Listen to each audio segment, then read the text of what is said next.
My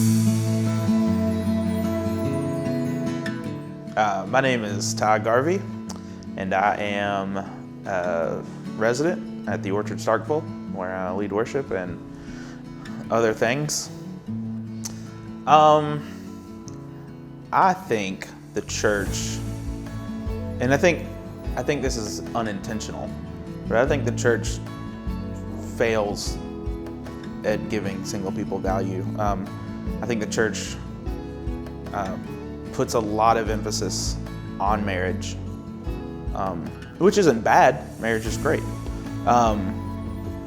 But the sort of consequence of that is, with the emphasis you put on marriage, the consequence of that is it becomes this thing that you feel like you need or you must have, and if you don't have it, you're not in some way complete. And so because of the emphasis we put on marriage, we sort of inadvertently de-emphasize or devalue singleness. Yeah, there's an ability to get up and go without having to ask or consult or think about too many factors, which can be valuable. You know, I think, so for instance, when I was approached about coming to the Orchard, and in my praying about that, when I feel God saying, yes, you should go do this, I don't have to then go, well, now I need to talk to my wife, and then now we need to prepare our children for this move, you know? I can just go, okay, and then I pack my things and I go. And there's value to that. It's not to say that having a wife or children makes those things impossible, but I do think it makes them more difficult. I find it easier to be committed to the church as a single person, simply because I don't have other responsibilities vying for my attention. But at the same time, I think it becomes more difficult to sort of set up boundaries for yourself, because you don't have the excuse of, well, I need to spend time with my wife, or I need to go hang out with my kids, because I don't need to do those things. But it's still important to have boundaries, and so.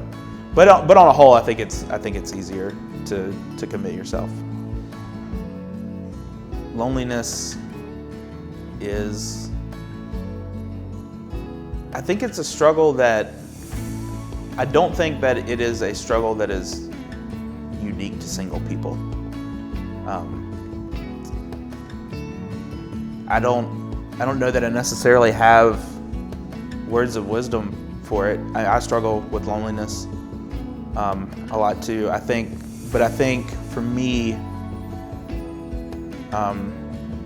a big thing for me, I heard this sermon once talking about that, and it was a sermon from Colossians 3, and it was talking about, you know, set your mind on the things above and not on earthly things. And so I try to do that. Like, I try to make my mind God's dwelling place.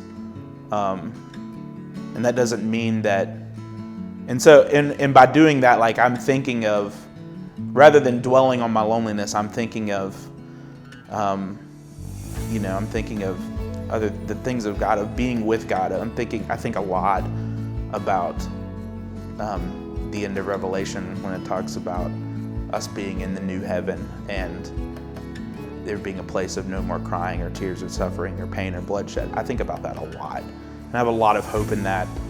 But I think fixing my mind on things like that helped me to not think about my loneliness. But another thing is also to just know that you are not alone. You have a community of people. You have friends who care about you, who love you.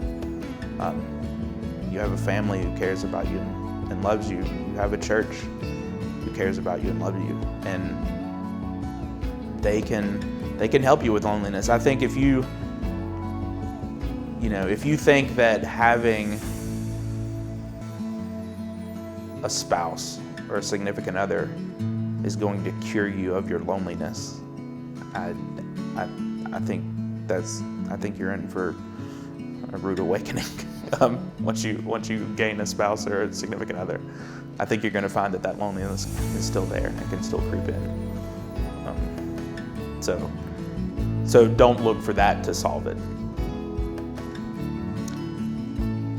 I think as a single person, it becomes exponentially more important to dive into the work of the kingdom and the work of the church, because in that work is where you're going to find community. And then of course, as you dive deeper into that work, then you're pushing yourself closer and closer to Christ, and then you find out more and more in that Christ is sufficient, that Christ fulfills your needs, and that you become less and less concerned about your singleness. There's when Paul talks about in 1 Corinthians 7, there's the whole chapter on marriage, and Paul talks about singleness in it, and something he says in there that I don't think I even really recognized until recently was he says if you're single, well, first of all, he talks about how great being single is, and he's like, I think everyone should be single, and which is it's encouraging to think that some great people like Paul were single. Jesus was single. That was cool. But yeah, Paul's like, I think everyone should be single. He's like, but if you have to be married, might as well be.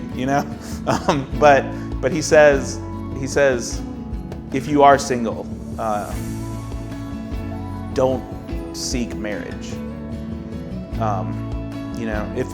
If it comes, then if you get married, that's fine. That's not a sin. It's great.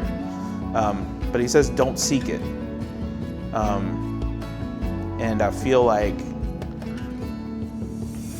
a way to take my mind off of seeking that is to, fill it with other things. Fill it with, as you're saying, the work of the kingdom. If I start thinking more about doing the work of the kingdom, and I dive deeper into doing the work of the kingdom, then I find I become less and less concerned about my singleness and less worried about finding a significant other.